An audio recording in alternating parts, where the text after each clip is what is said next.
Welcome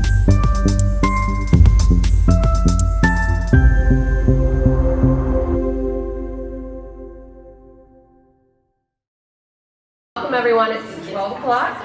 I am Dr. Jamie Brooks, one of the fellows of the University Research Center, and on behalf of the University Research Center, I'd like to welcome you to our Lunchtime speaker series.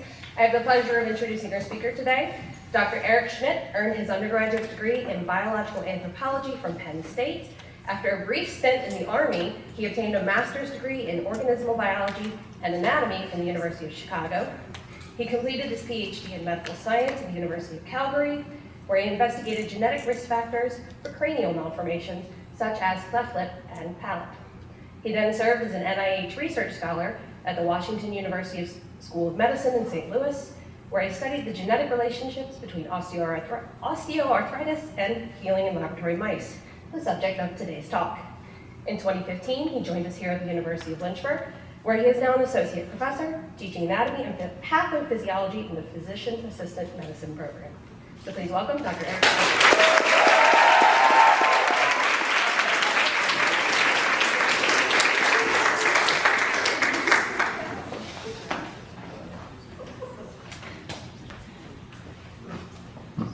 Thank you. Is this loud enough?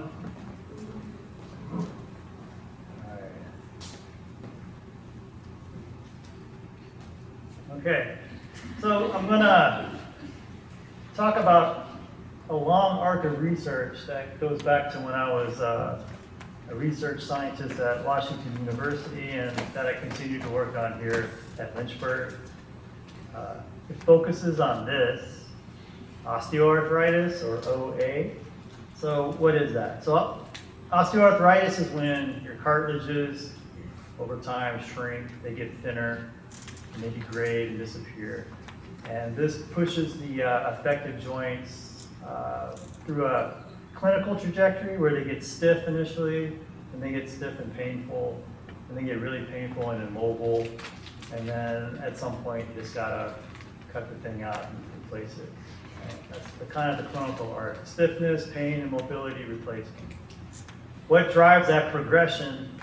It's usually described as just being part of the normal aging process. So just for context, you got a body, it's full of parts. There's nothing that says all the parts have to fail at the same time. They'll fail at different times. So you get older, your vessels get older, they get stiffer, they get thin, arteriosclerosis. They get thin, they rupture. The rupture's here, myocardial infarction. Rupture's here, you get a stroke. You get older, your muscles shrink, you get weak, you fall. As you get older, you lose nephrons, your kidneys shrink, you go on dialysis. You get older, your brain shrinks, you forget where you put your keys. And then you get a little bit older still, your brain shrinks a little bit more, and now you can't remember why you needed keys in the first place, right? That sort of thing. It's the same thing with cartilage, right? As the cartilage gets thin with age, its ability to resist the everyday stresses and strains you put. Did y'all hear that? Here's the microphone. The ability to resist stress decreases, and as the cartilage's ability to resist stress decreases, the degradation is accelerated. But now the resistance is smaller, and that's so you're stuck in a positive feedback loop, right? It's a vicious circle. So once that process gets started, that feed-forward loop just drives it through stiffness, pain, immobility, replacement. That's what's driving that. Once it gets started, it's really hard to stop. Where do I go from there? That trajectory's been studied for a long time in humans. It's been noted for a long, long time, decades. But still, the mainstays of treatment in the clinic are you treat the pain and then you replace the joint. We don't really have any kind of therapies that halt the process entirely. To do that, we need more mechanistic detail on that degenerative process. But getting that kind of detail on humans is really hard to get. For a number of technical reasons, we'll talk about those, also ethical reasons. So there's a really strong reliance on experimental model systems to indirectly look at this process. And that relies a lot on animal models, including mouse models, which is what we were looking at. Okay. Okay. And in the mice, we've used a forward genetics approach. And what that means is we're looking at natural standing variation in natural standing genetic variation underlying natural occurring standing variation and cartilage regeneration potential. Okay. And what we found was if you compare regeneration potential with osteoarthritis susceptibility, there's an inverse relationship between those two things in mice.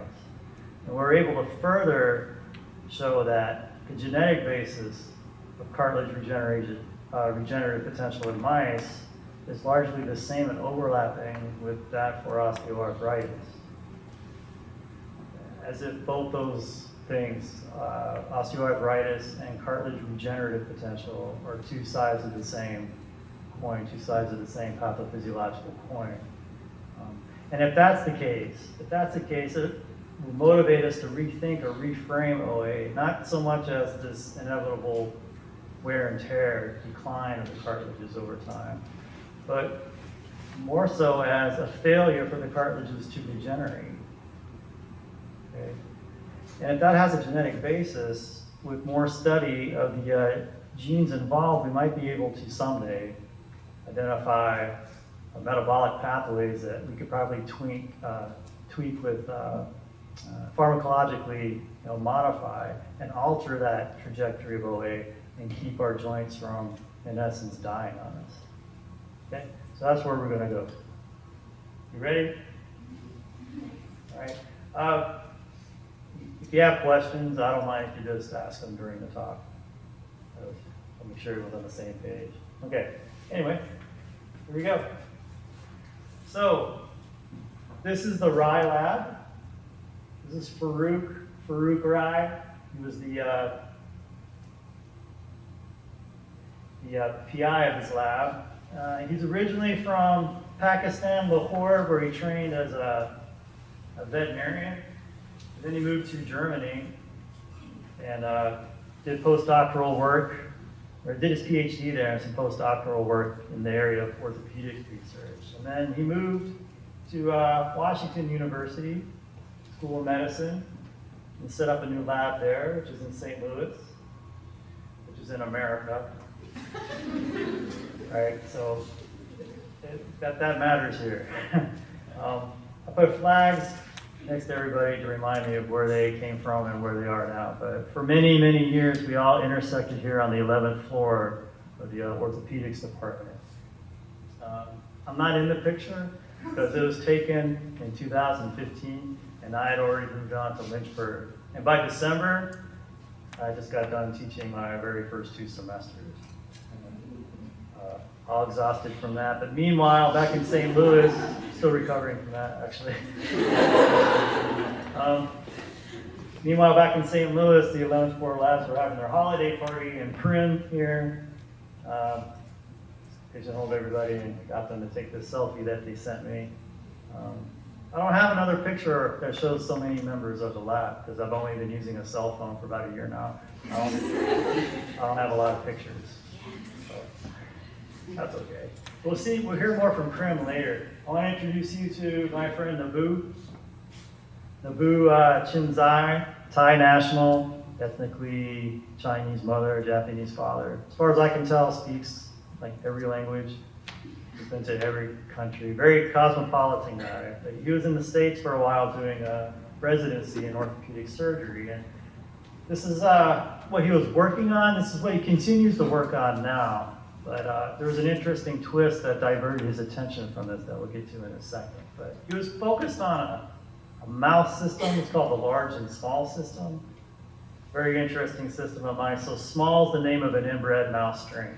That was bred to be very, very small a long time ago, back in the 20s. Large, it's another inbred mouse strain that was bred to be very, very large back in the 40s for entirely different reasons. But today we can compare the small line with the large line, which differ in body size, that's sexual maturity by a factor of 2. So, I mean, like most everybody here is about 5 something. Imagine if half of us were 10 something. That's kind of the magnitude of the difference, right? Why does that matter? Why is that interesting? Because if you study physiology, you learn pretty early on that a lot of the basic vital physiological processes that keep you alive from moment to moment scale with body size according to certain power laws, like the volume of blood that your heart can inject over time will scale with body size according to a power law. The rate at which your kidneys produce urine will scale with body size. The rate at which your cells metabolize calories at rest scales inversely with body size according to a inverse power relationship. So this is basal metabolic rate and this is body size. And undergrads will learn little factoids like if tiny little mice had the basal metabolic rates of elephants, they would freeze. And if elephants had the basal metabolic rates of mice, they would, I don't know, they would explode or something. Okay? Comparing mice to elephants might not be the most experimentally tractable system, but comparing small mice to large mice is, right? And because they differ by a factor of 2 in body mass, they're going to be very metabolically different from one another. And so the boo is going to leverage that system by feeding both of these mouse lines a high-fat diet for a long time and make them all obese. And he was expecting to get differential rates of obesity development and therefore differential rates of insulin resistance development and therefore different rates of diabetes. And diabetes was something he was interested in because in his neck of the woods, the local traditional cuisines are being replaced by more Western type diets. And so in this area, for the last couple decades, diabetes has been kind of running amok, which means that the complications of diabetes have been increasing and becoming increasingly burdensome on their healthcare system. Diabetes has a large number of complications, as you might know, because it's hard on vessels and all of your organs are dependent on vessels, so diabetes is hard like on every organ. But there's orthopedic complications too, and Nabu was particularly interested in diabetes as a risk factor for degenerative disc disease. Okay, so that's ultimately where he was going with this. And he's still working on this today, but for a number of years, his attention diverted because something weird happened. Okay. So probably most of the time when you're studying laboratory mice, you'll get a group of mice and then do something to them. And then you'll get another group of mice and not do something to them. And take measurements, calculate averages, and then compare one average to the other. Compare one group to another group to group. Sometimes you need to follow individual mice through time, longitudinally, right? Which means you need to be able to keep track of which precise mouse is which precise mouse. And one way to do that is to punch a code in their ears with a little hole punch. Okay? You can punch in a numerical code. And then Nabu would come in every week or 2 weeks or whatever it was, put each mouse on a scale, track their obesity, make the tail get a few drops of blood, serum glucose, keeping track of their insulin resistance. But this proved frustrating pretty early on because the large mice, when he punched in the whole code, and he would come back a week or 2 later to see how they're doing on their diet, the holes would be closed. And it made identifying which mouse was which kind of troublesome because you would have to hold the ears up to the light and look at the scar pattern. Okay? And one of these days, the lighting must have been right, and you noticed that in the scars, you could see the development of blood vessels where the hole used to be, which bothered him, because that would mean that these are not scars. So he sectioned the ears and looked at the cells under the microscope, and what he saw was in the skin had re-epithelialized. It means it grew a new basement membrane, it regenerated. He looked at the sweat glands, there's new sweat glands. The dermis grew new sweat glands. And the thing that really caught his eye as an orthopedist is that the cartilage of the ear regenerated. Cartilaginous core regenerated, which was weird because that's not supposed to happen, right? If you eat the wrong mushrooms and you lose most of your liver, the liver can grow back. You'll be in the ICU for a few weeks, but the liver can grow back. If you have an infection and you slip into sepsis, and your kidneys crash, your renal tubules can't grow back, you'll be on dialysis for a couple weeks and wait and see if your kidneys will regenerate. Coronavirus, a tool through your respiratory membranes down to your alveoli, destroy those. Now you're on a ventilator until they can grow back. Right? That's why it's a wait and see situation there. But skin and cartilage are supposed to scar. Like your heart, if you lose a part of your heart wall, it scars. If you lose a part of your brain and function there, you get a scar. Skin is supposed to scar, cartilage is supposed to scar. But this looked like regeneration. So this was really interesting. So you went to the literature to see, has anyone described this ear hole thing before? And yeah, they had. This was old news. Right? This is already known. It was not known in large mice, but it was described in close relatives of large. So the only novel finding here is that now it's documented in large. So it probably wasn't going to be worth even writing up. But then Nabu had a very interesting thought, very kind of orthopedic kind of question to ask. And that was, well, if I poke a hole in the cartilage here and it grows back, what if I poked a hole here in the knee? What if I poked a hole in the knee cartilage? Would that go back too? All right, so what do you find? What do you think? Okay, so it's kind of a busy slide. I think it's worth spending a few minutes on just to make sure everyone's on the same page, because this really sets up the basis of 15 years worth of research, okay? Take it one axis at a time. See this axis here? All right, so it's an ear wound healing score. So if you poke a hole in the mouse ear and it does not grow back very much, you get a low score. Small mice get a low score. You poke a hole in the ear and it does grow back, the hole shrinks, it regenerates, you get a high score, right? Large gets a high score on that axis. Okay, that's how that works. Now, you might recognize these horizontal lines around the strain averages as 95% confidence intervals. There's a statistical interpretation for that, but the biological interpretation of that is this represents environmentally influenced variation on wound healing. Okay. But what accounts for variation between the averages of small and large? What accounts for this difference? Is it an environmental factor or is it a genetic factor? Right. What would you guess? It's a genetic factor, right? So we have evidence of a genetic difference between large and small that's responsible for differences in ear wound healing score. Okay, let's look at this axis. This is where if you poked a hole in the knee and asked whether it grew back or not. This is it's hard to tell, but this is the distal end of the femur. This is the part of the femur that articulates with the tibia. This is the upper bone of the knee, if you're not anatomically inclined. Here's the hole, and if the hole did not grow back, you get a low score, and small mice got low scores. And here's where the hole used to be, and it's grown back to some degree. Okay, and this is a large mouse, so large regenerates the knee hole, so they get larger scores than small. Okay, and again, that's a genetic difference.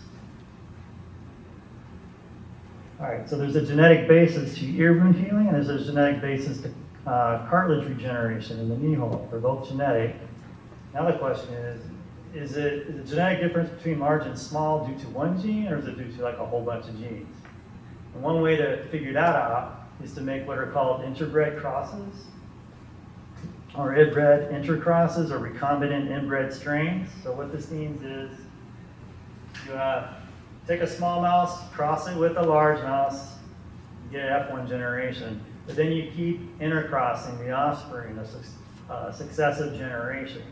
The more generations you intercross the mice, the more scrambled the genome becomes between the individuals of each generation, right?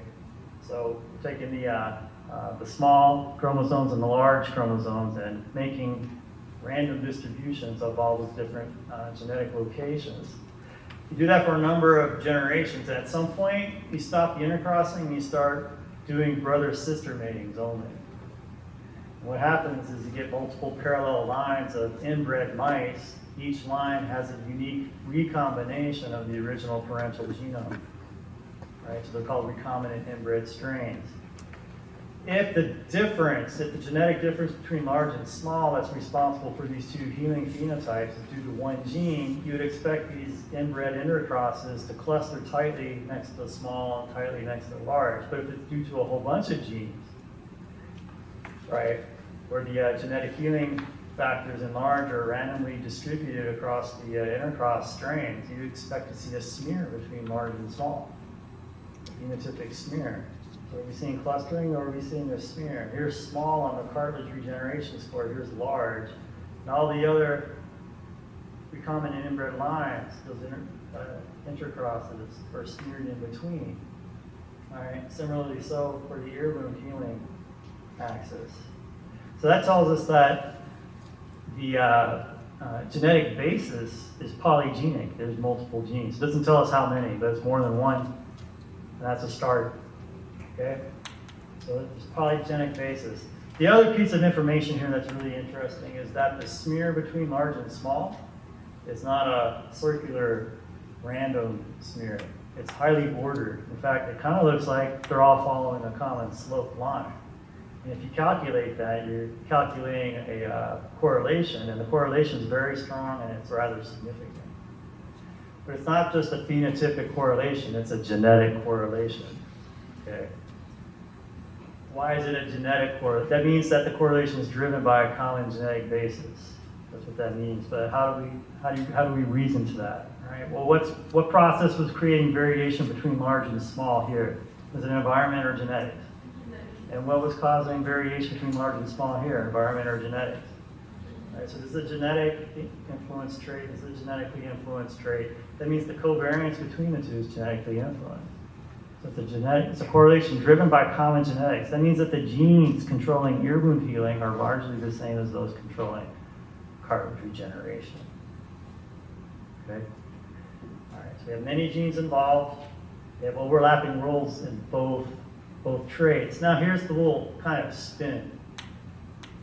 If you're willing to accept that knee hole, and whether it grew back or not, is similar to osteoarthritis, if you're willing to accept that, it almost looks like osteoarthritis and the genes involved in whether or not osteoarthritic damage can heal or not has the same genetic basis as ear wound healing.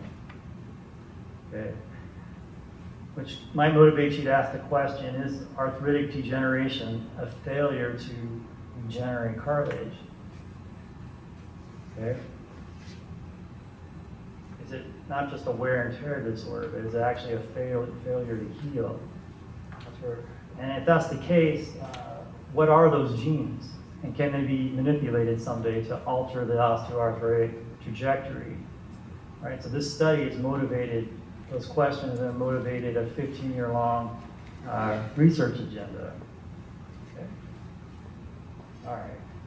So all of this was going on 3 blocks and around the corner on Euclid Avenue from where I was. I was in a different building, different lab, totally different organism. I was in a fruit fly lab, and I didn't know these people. And the only thing I had in common with them is I was doing statistical genetic work as well, but on a totally different kind of problem. I was at Washington University on a particular sort of NIH funding mechanism. Just so happened to be the same funding mechanism Naboo was on, which meant we had to attend the same really exciting monthly professional development seminars. Okay, so you know, if I want my money, I gotta go. So I go, I get my little plastic dish, precarious tower of ham on buns. Okay, and takes a lot of effort to keep that in balance. So I'm not paying attention. But I do see through the corner of my eye someone sitting next to me also not paying attention. And not because they're eating, they're actually doing work. And it was Naboo. He was scribbling on a piece of paper or a notebook or something. And I recognized what he was doing. I recognized some of the equations. He was working on what's called a recombination map. And I must have leaned over or something on one of these seminars and said, what's that? Of course, I got food in my mouth. What is that? What is that? Or, those look like Haley-Knott regressions. He's like, yeah.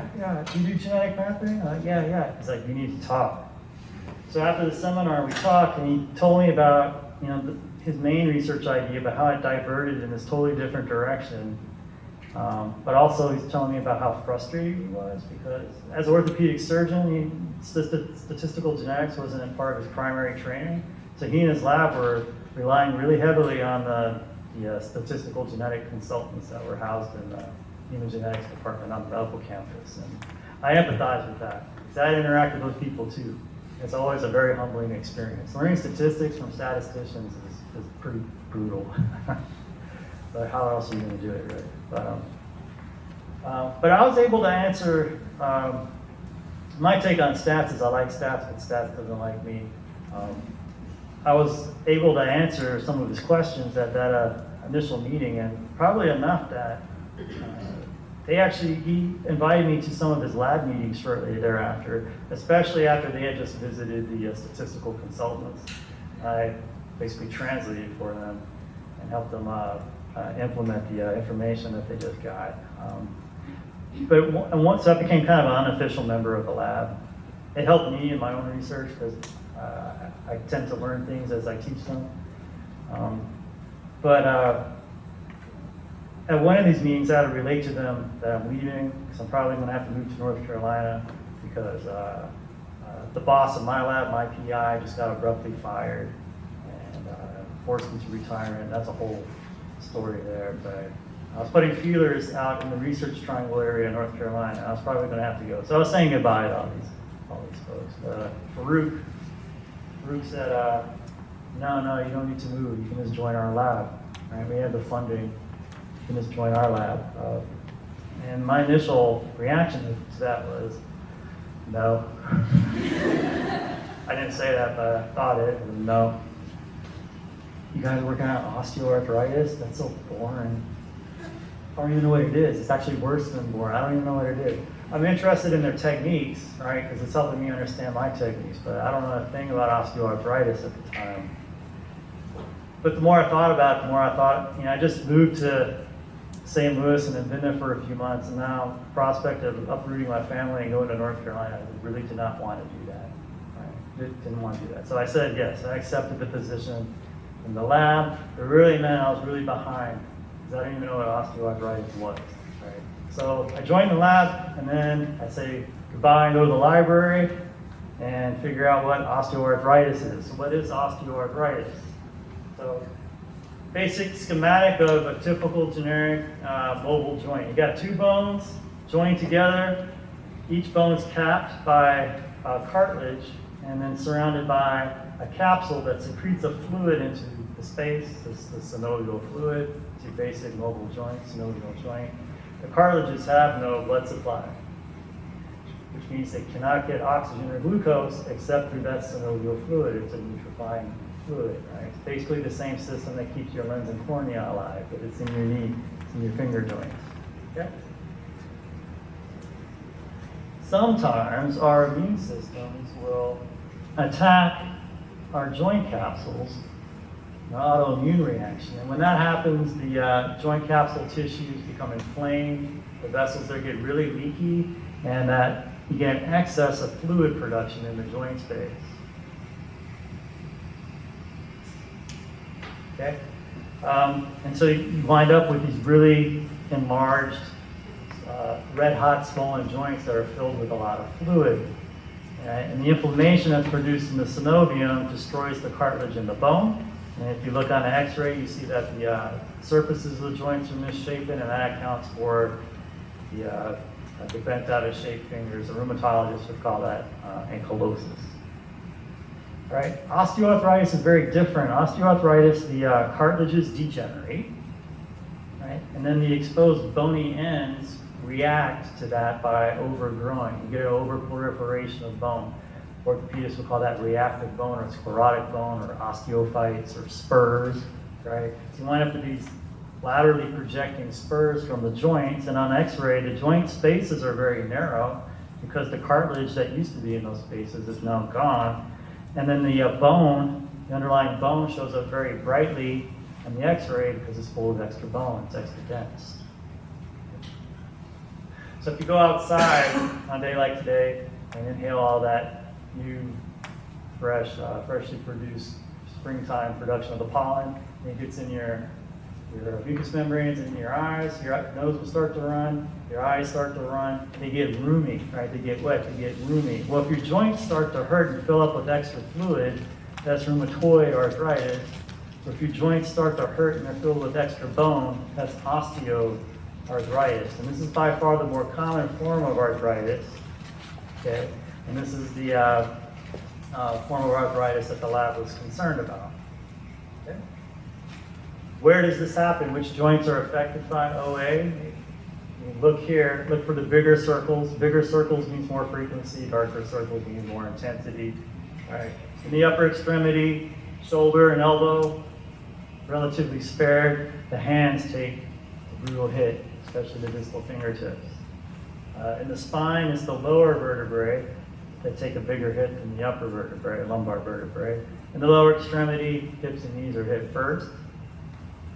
When does this happen? If you go into a population, pull out a large random sample of people, and sort them by age and who has OA and then which joint, plot it all out, you get these snapshots, right? These cross-sectional snapshots, these are called prevalence diagrams, right? So who gets OA?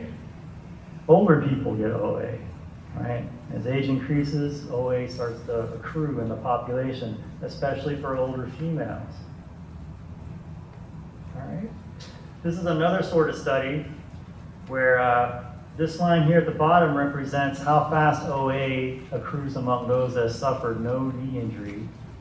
And these other lines represent how fast OA accrues in the population in just that segment that suffered some kind of knee injury. It could be like a minor contusion, or it could be the big one, the ACL tear. Either way, knee injuries mean you get significantly increased risk for osteoarthritis. So it's these kind of studies that underlie that established paradigm that OA is a wear and tear sort of disease, right? Those joints that bear the most stress day to day, times many, many, many days, drives up the incidence and prevalence of arthritis, especially if there's an injury, okay? So that's the basis of the common paradigm. The preliminary findings that Nabu and Farouk found suggest that OA is not just a wear and tear disorder, but perhaps a failure to regenerate cartilages. Okay? And if that's the case in mice, it might be the case in humans, which will imply that there's humans walking around with above average and below average abilities to regenerate cartilage. And which ones are going to be in the clinic complaining about their knee? Those with below average healing abilities. What about the ones with above average healing abilities? Are they going to show up in a study like this? Are they going to show up in a study like this? If you're not looking for them, they're not going to show up in a study. What about a study like this? They're not going to show up because you're not looking for them. We need new kinds of studies. We need to look at it in a different way, right? Yes. Okay.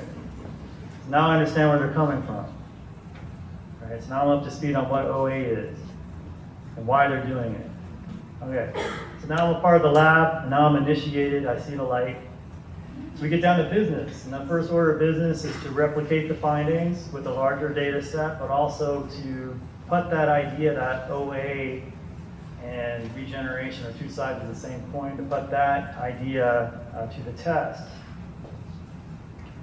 to a more rigorous test. And we did that, so we did knee holes and we did ear holes, but the knee hole experiment, no one's really going to look at that and say that's akin to OA, especially the orthopedic research community. They have a particular way they like to see osteoarthritis induced experimentally in mice, and that involves going into the knee joint, pushing the kneecap out of the way, exposing the interior of the joint, and you look for a particular ligament holding a structure called a meniscus in place, and you stick some very tiny scissors in there and snip that ligament, and there's the meniscus. Not to get too technical, but it's all messed up right there. Okay? So this joint is destabilized, and we sew everything back up and let the mice walk on these destabilized knees for weeks to months, and then we harvest the knees. Euphemism. So half the reason I'm here, actually. And then we can score osteoarthritic change using a number of histological techniques that the international community that does this stuff like to see. They have a lot of confidence in. It's called the Orzai system, Osteoarthritis Research, Osteoarthritis Research Society International. It's a European acronym, but so we do that to generate data, and then we analyze it in a number of ways, but this is the way that matters the most. The genetic correlation between OA and knee hole regeneration is negative. All right, so look at this axis. We make a hole in the knee, and we ask, does it grow back or not? Okay, small gets a low score, does not grow back a whole lot. Large gets a bigger score, tends to grow back. Okay, at the same time, we look at experimentally induced osteoarthritis in the mice using this destabilization surgery. Right? And mice that develop a lot of osteoarthritis get high scores, and those that don't develop a lot of osteoarthritis get low scores. We did that in small, we did that in large, and we did it with a large number of recombinant inbred lines, got a greater number of them, and then graph it just like we did in the first analysis, and we find that there's a correlation, and it's significant. And in this case, it's negative. And all those things have biological meaning. So the fact that the intercrosses are smeared between large and small, the two ends of the continuum, tells you that's polygenic, right? So there's many genes underlying knee hole healing and many genes underlying osteoarthritis susceptibility. There's correlation here. OA and cartilage regeneration are genetically correlated. That tells you that the genes involved driving this variation are largely the same as those driving this variation. Okay?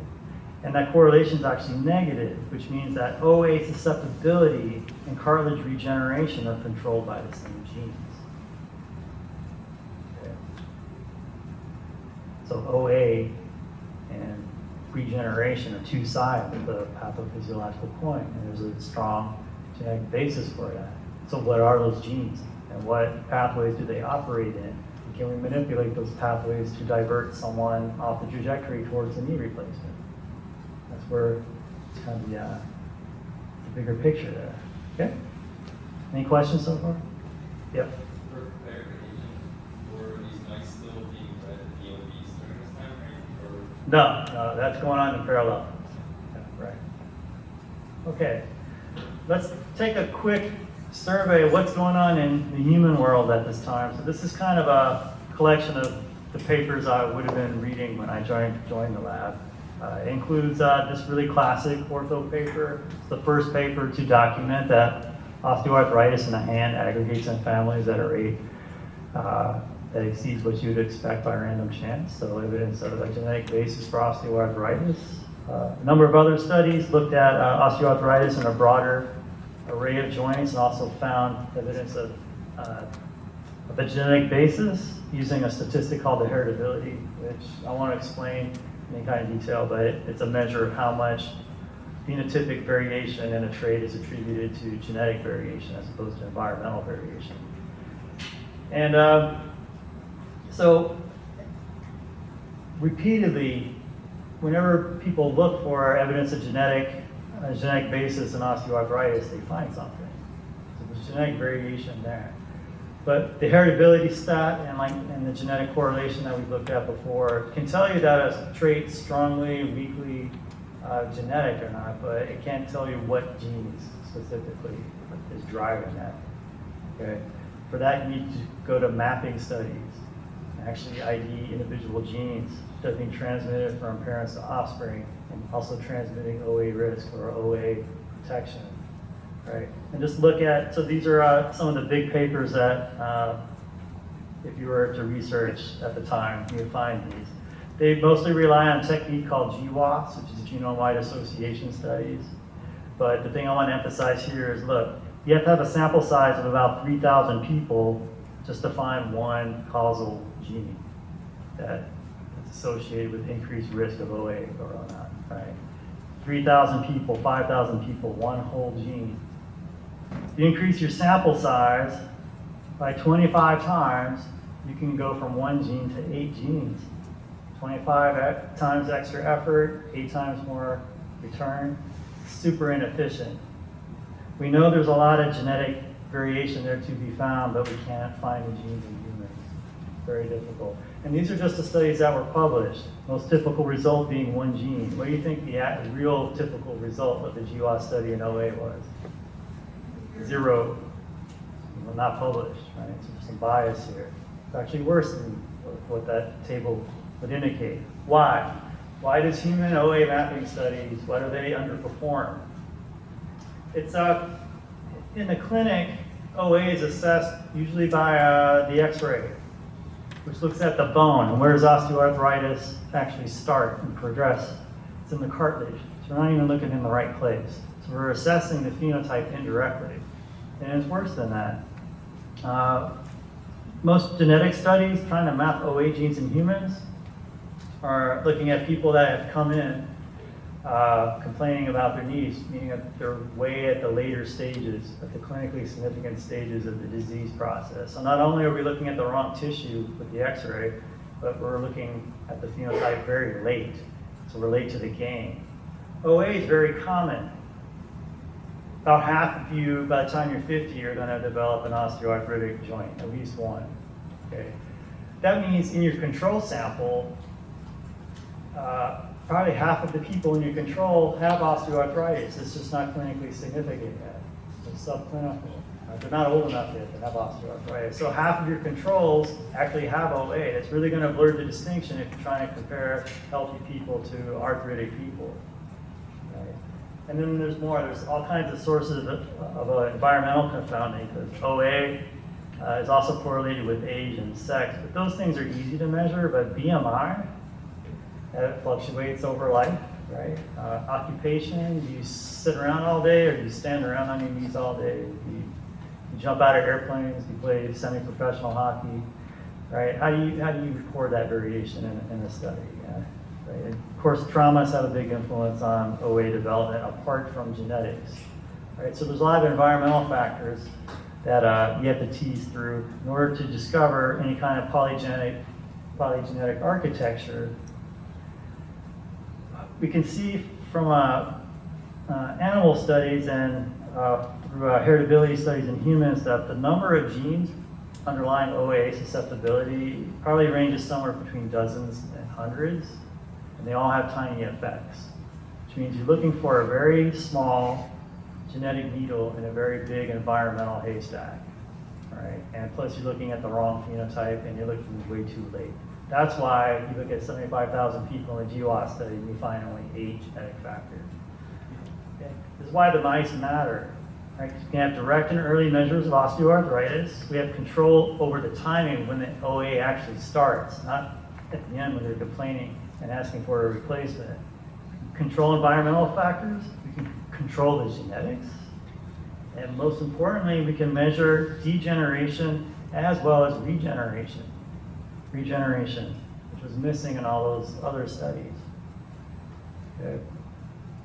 All right, so the tractability and control here really contrasts with the intractability and noise here, and that's why the information in mice can potentially matter so much. But you might say, yeah, that's fine. You can find a lot of genetic factors in mice, but what's that have to do with people? The genes will be different. And the answer to that is yes, you're right. Genes will be different, but not the pathways that those genes operate in. These are mice. These aren't pea plants. These aren't slime molds. From the greater perspective of the whole tree of life, they're basically a sister species to it. So the genes might differ, but the pathways that influence, the pathways that their functions operate in, those won't vary. Okay? All right. So we set out to do a mapping study. And this took about, 3 years to do or something. We relied on what's called an advanced intercross between large and small mice. So we took a large mouse and a small mouse and interbred them, and then interbred those offspring, and interbred those offspring, and so on and so forth. Unlike the recombinant inbred lines that we looked at initially several slides ago, we never went through an inbreeding stage. Right? We just kept intercrossing and intercrossing. And over the generations, the size of the genomic intervals that are inherited from the original parental lines get smaller and smaller. And the smaller those intervals are, the easier it is for us to detect genetic differences and identify which genes in those segments are actually causal. Okay, so we have, through many generations of advanced intercrossing, we get finely recombined intervals, which potentiates a fine scale mapping. And we didn't actually do that. You can buy those mice. Okay. You can buy those mice, because this will take years to do. So we get these mice, we catch them in the 44th generation of intercrossing. Then we do the surgery where we destabilize the joint and let them walk around for a few months and develop OA to various degrees. And we assess the OA according to the way the Osari people want us to. And so we calculate an OA severity score based on bony changes and soft tissue changes. And then we do the actual mapping. I'll just quickly go through this. We don't need to know all the technical details. But you have these chromosomes that are inherited from the original parental lines.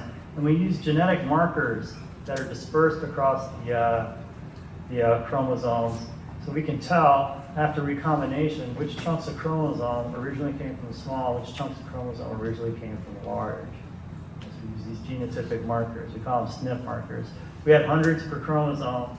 We had a few thousand in total. So you do your experiments on this recombinant population, and then you generate something called a recombination map.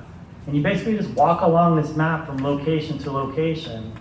And so you come to the first location there, and you sort all the mice based on their genotype at that location. You just sort them into piles. All the homozygotes for small over here, all the homozygotes for large over here, all the heterozygotes here. And then you just do a means test. It could be a t-test, it could be an ANOVA, it could be an ANCOVA, something like that, some kind of comparison. And if you get a statistically significant hit, then you may have a location in the genome that's actually exerting an influence on OA. The problem with this, and probably the technical bottleneck here, is if you do a statistical test here, and then you go here right next door and do a statistical test, the result you get here is going to be highly correlated with the result you get here, just because the segments are physically linked. All right, so it's not an independent test. But if you test the location here and compare it to a test way down here, you might have statistical independence based on how much recombination has occurred in between. All right, so the question arises, how do you determine the effective number of independent tests? And the reason you need to ask that question is because the answer helps you calculate the significant thresholds that allow you to sort out the likely false positives from the likely true positives. All right, so that's kind of how you do the mapping. And here's some results. We found a bunch of hits on chromosome 1. We got information on where those locations are and how big they are, the sorts of phenotypic effects that we see. There's some more, there's some more, there's some more. In the end, we had 20 chromosomal locations. We call them QTL, it just means chromosomal locations. 20 locations that we detected a significant influence on osteoarthritis, susceptibility. All the effect sizes were small, and their sex effects were frequent. And we see sex effects in humans. Remember, females have the predominant load of osteoarthritis. The largest protective effect was on the first chromosome. It was additive, don't worry about that. But when we standardized it, we only saw it in males, and males had negative 1.2 standard deviations less OA, and negative means it's protective there. Okay. Whereas the average protective effect was about a third of a standard deviation. Right? The largest susceptibility effect was also on chromosome 1, and exerted a dominant effect. It's only seen in females, where females with a small genotype at that location had 0.89 standard deviations more osteoarthritis. The effect sizes are small. This mapping analysis detects hits. The hits are actually locations. They're chromosomal intervals, but there could be many genes in that interval. On average, there's 8 genes in each interval.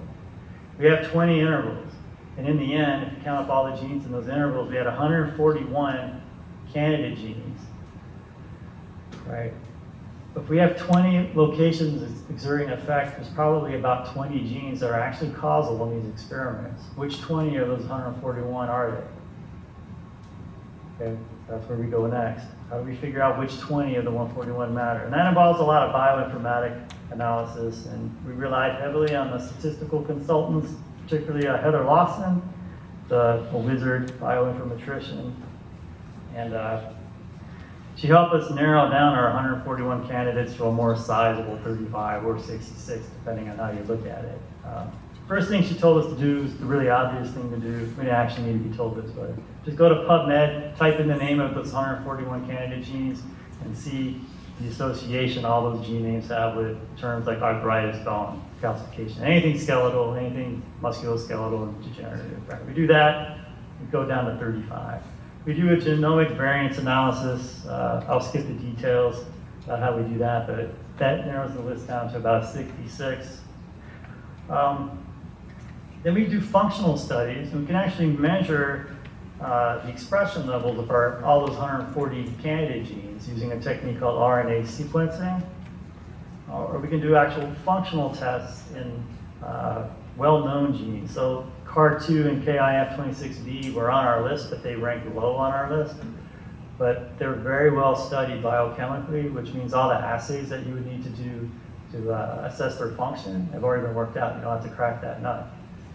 Right, so we started looking at them first. Most of the work I'm going to summarize in the next few minutes was done primarily by Deb, Dexter, and Prim. RNA-seq analysis. So basically, RNA sequencing, what that does is it allows you to determine how strongly or weakly a gene is expressed in a tissue.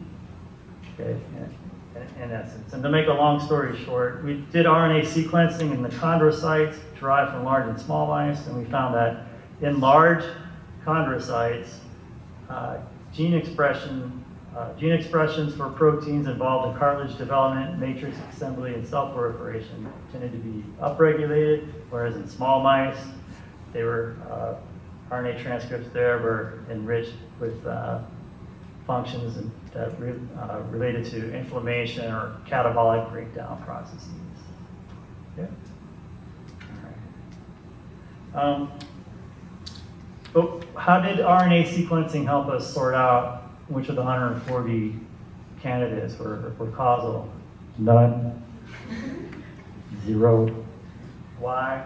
Because RNA sequencing only tells you how strongly or weakly a gene is expressed, and that might be one way a gene can exert a phenotypic effect, but there's also interactions with other proteins, qualitative interactions that RNA-seq is just not going to tell you.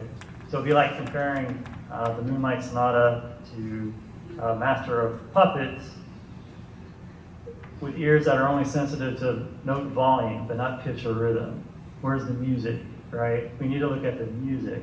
So to do that, we actually had to do functional studies. When I say me, I mean Prim and Dexter mainly, because I've been here for years at this point already. But they looked at a gene called carbonic anhydrase. It was a relatively low-ranking candidate, but they looked at it first because it's so well known and understood biochemically that they already knew how to analyze it for function. It's actually the enzyme that's central to acid-base disorders. Right? That's how well understood it is. So very quickly what they did is they took large and small, they cloned the CAR2 gene from both mice, made expression vectors, forced their expression in cartilage culture. They let the cartilages grow, and then they ran their finger across the developed matrix, and then watched over days how the cells filled in the space and repaired the wound. Okay, it's called a scratch assay. And what they found was cultures expressing the large version of this gene filled in the scratch faster than in the small one, more regenerative potential. Why does CAR2 confer more regenerative potential? They did a cell cycle analysis on this, and they found that the large allele can fill in the scratch better because it increases glucose utilization of the cells, which has interesting tie into diabetes. The number of cells that are cycling have increased, and the rate at which they progress through the cell cycle is also accelerated. There's a lot of anabolic processes there, possibly insulin sensitive, but okay. With KIF26B, they largely did the same thing, and found that the large allele in cartilage culture increases the scratch wound healing effect, but for different reasons. Not because it changes in the cell cycle, but because of the ability of large versus small cells to recruit undifferentiated cells and push them towards a cartilaginous developmental state. Okay? And there we have it. That's almost like a 15-arc worth of research there, right? Where we started with this interesting genetic correlation that clues us in that cartilage regeneration and osteoarthritis are two sides of the same coin, but we don't know what the genes are. We map the genes, we functionally assay some of those candidates, and we find that probably the mechanisms involved, at least some of the mechanisms involved in cartilage regeneration and resistance to osteoarthritis involve genes that control matrix maintenance or cell precursor recruitment. Okay? Now, the thing to do next is to look at these candidate genes and the other ones, not just in cell culture, but actually go back to the original sort of experimental system and study those genes in intact mice, in vivo mice. Okay? And ultimately, someday, with gene editing technologies, engineer mice that are susceptible to OA to instead have resistance. And in parallel, mouse lines with resistance into susceptibility. And if we can do that, then we know, then we understand which pathways we could potentially manipulate to prevent an arthritic joint from dying on us in the first place. And that's the end.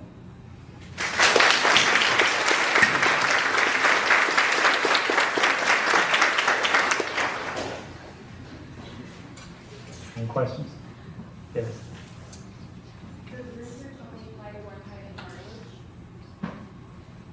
So the cartilage in the ear is called fibrocartilage, and the cartilage in the knee is hyaline cartilage. So they're similar in some ways and different in others. The healing capacity, at least in this population of mice, seems to have the same genetic basis. So it's interesting because what that implies is that the genes that are driving the healing aren't very specific for a certain tissue type. They're very generic and can be redeployed regardless of the tissue type. And these processes that were worked out in the culture experiments, matrix maintenance and cell precursor recruitment, that doesn't have anything specific to do with any particular type of tissue. Those are very generic cellular properties, which makes it all the more interesting because that might make it easier to manipulate those pathways therapeutically someday. So, yeah. With future research, do you see it going the way of gene editing, like before, like the child was born, or do you see it like manipulating it for the? Yeah, there's a whole bunch of ethical issues there. I don't know how to navigate. Or is it more like pharmaceutical? Use the pathway? I imagine maybe the pharmacological therapies might come around first before direct gene editing of human embryos. I would imagine. This is also occurring in parallel with other ways to therapeutically treat OA by you can inject arthritic joint capsules with enriched platelets, enriched concentrations of platelets, but that just generates a fibrocartilaginous scar. Makes you feel better, but it's a scar. It's going to wear away over time, so it's not a permanent solution. The other thing is, cartilage is very simple tissue. It only has one cell type, the chondrocyte, and it doesn't have a very complicated shape. You don't need to have a super complicated shape to get it to work. It's just a flat sheet of matrix. Right? You can grow these flat sheets of matrix, and you want to graft them on to a knee that's lost their cartilages, but it's really hard for that cartilage to take because cartilage doesn't have a blood supply. Which means that the grafts often will fail, they'll rot. And So there's a lot of research going into building artificial scaffolds that will allow chondrocytes to survive until they can better integrate with the bone you're trying to graft. So those kinds of bioengineering efforts are occurring in parallel with these sorts of genetic type-based research projects. So, do all adolescent mice have a higher expression of the gene that causes their regeneration, and then that causes the? We saw that most of the protective effects were usually conferred by a large allele, and most of the susceptibility effects were conferred by the small allele, but not all of it. So that means that it's not. So it's from birth, right? Yeah, you inherit. So what this work implies about humans is that some of us are walking around with an inherent potential to regenerate knee cartilage, but some of us are going to be below average and some of us are going to be above average. Those of us with below average regenerative ability are probably going to be the ones that are complaining in the office someday. So susceptibility that's inherited at birth but doesn't manifest until after years of abuse.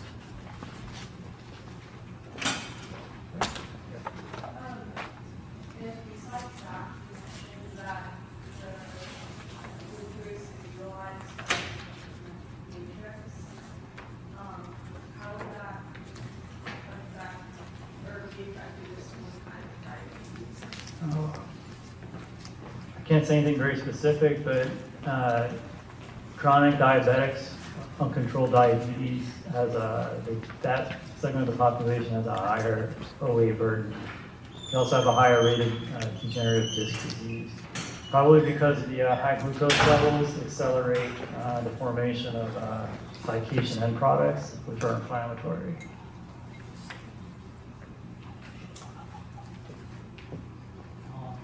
So you found, like, say you narrowed down like 30 or 60 different like potential genes. You mentioned like two of them. How extensive have you looked at the other ones? Because We haven't looked at the other ones. so just do, like, the first two ones. Yeah, those are the first two ones because the experiments, a lot of the work to describe their function has already been done and is well known. So all we had to do is just copy all that stuff, but just with our mice under our conditions. Potentially we would have to do more work for the other ones, but we're probably not going to do that because we've all moved on since then. There's lower hanging fruit to go after. So. But yeah, there's still a lot of work that potentially should be done. I don't want to do. Okay, thank you.